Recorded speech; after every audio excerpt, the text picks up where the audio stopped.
এবার বাতাস ডাক দিয়ে কয়, তখন সময় ব্যবসায়ীরা আপনার যখন ব্যবসা বাণিজ্যের জন্য তারা যখন মাল ভর্তি এই জাহাজ নিয়ে যাচ্ছিল, ওই মুহূর্তে জাহাজের নিচ একটা ছিদ্র হয়ে গেছে।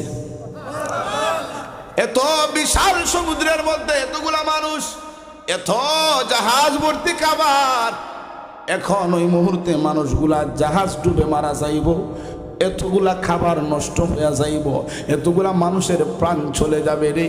ডাক দিয়া কয়, বাতাস ডাক দিয়া কয়, গো পয়গাম্বর, আমার আল্লাহ তখন অর্ডার করছে, ওরে বাতাস, এই যে সমুদ্রের কিনার দিয়া বৃদ্ধ মহিলা আটা নিয়া যায় রে, তার আটাগুলা দিয়া জাহাজের ছিদ্র খাইটা দাও।